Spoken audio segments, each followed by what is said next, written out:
Hello everyone. Today I'm going to talk about Holi, an Indian festival known as the Festival of Colors or the Spring Festival. Holi is a festival normally celebrated during March. This year was celebrated on March 25, and next year is going to be celebrated on March 14. It normally lasts for a night and a day, starting on the evening of the Purnima, or in other words, a full moon day. Holi celebrates the arrival of spring in India, the end of winter, the blossoming of love. It is also an invocation for a good harvest season. Today, we're going to learn about the origin, the traditions, and some fun facts. There are two main stories of the origin of Holi. Number one, there was, in ancient times, an evil king who was blinded by his power and demanded to be worshipped as any other god. His son, Prahlada, refused to do this and continued to show devotion for God Vishnu. The king decided to ask his sister for help to kill his son. His sister, Holika, had powers and was immune to fire. So she tricked Prahlada into sitting with her in a pyre. Prahlada prayed to God Vishnu and the fire didn't harm him. Holika, instead, died despite her immunity to fire. Because of this, nowadays, during the celebration of the festival, bonfires are lit to represent the destruction of the evil. Number 2. In his youth, God Krishna was really sad thinking that the consort Radha wouldn't like him because of his dark skin color. His mother, Yashoda, tired of his desperation, asked him to approach Radha and asked her to color his face in any color she wanted. Radha accepted, and they started playing with colored powders. After this, they became a couple.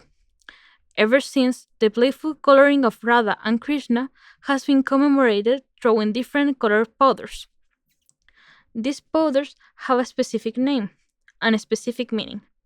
It is called gulal, and the main four colors mean this. Red is for love and fertility. Blue is for the skin of God Krishna.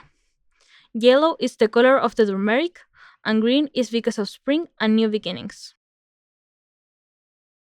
Throwing the gulal on people was a way to protect them from diseases, since these powders used to be made with plants and herbs, such as turmeric, prescribed by ancient Hindu doctors, also called Ayurveda. Since the middle 19th century, with the creation of synthetic dyes, gulal stopped being completely safe for people and went from cornstarch with food coloring and spices to a complex chemical powder. The resulting colors are sometimes toxic to the face and skin, causing problems such as eye irritation, allergies, skin infection, and asthma. Given this, nowadays it's recommended to use a more natural kind of confetti, more than a gulal, made of flowers and spices. It's also very recommended to pre-hydrate hair and skin so the colors does not impregnate in them. Now, let's talk about some traditions. About the food. There are many different dishes. One of the most popular is known as bhang. It was created in ancient India and involves drying, grinding, and then soaking the leaves of the cannabis to form a thick paste that people can add to foods and drinks. Even though the cultivation, production, and sale of the plants are illegal in India, the law does not mention its leaves, and this permits the production of bhang. Another one is called tandai. Tandai is a traditional drink that is a mixture of milk and ground dried fruits, nuts, seeds, saffron, and aromatic spices. Some people mix bhang and tandai to create an hallucinogen drink.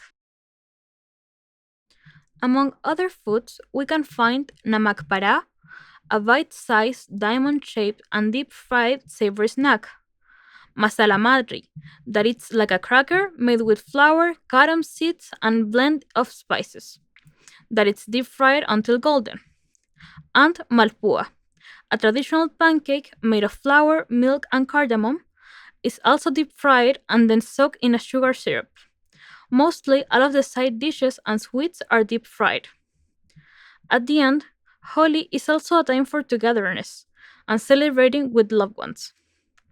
People visit their friends and family, exchange greetings and food, and enjoy together, singing and dancing at the rhythm of some holy songs. Now, let's see some fun facts. Holi is named after Holika, the demonic sister of the evil king. In Nepal, Holi is known as Phagu Purnima. The oldest accounts of Holi being celebrated are as early as the 4th century. In Braj, a region of India, Holi is actually celebrated for 16 days. This is because people believe that this is the area where God Krishna was born. During Holi, there is a popular saying, Burana mano, Holi hai, which means do not mind, it's holy.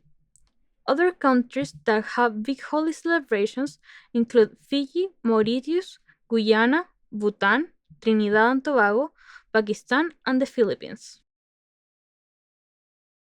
Sadly, not everything is joy. Every year, some people die during the festival for different reasons, among which we can mention asphyxia, anaphylactic reactions, or overdoses of drugs.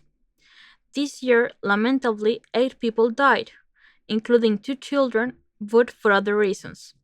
During the festival in Telangana, a water tank collapsed and some people died instantly and others drowned while trying to escape swimming. If you are interested in going to celebrate Holi, I can give you some information about the prices involved. The flight goes from $890 to $1,950. The hotel goes from $16 to $50 per night. So, for example, if you want to go to Vraj during the 16 days of the festival, the minimum you need is at least $2,050 without food or transportation included. Although there are some companies that offer a 10-day trip to different places of India during Holi, all included for $3,800. In conclusion, the celebration of the Color Festival is an important and meaningful tradition for Hinduists all over the world. Most important is a chance to spend time with family, relatives, and friends.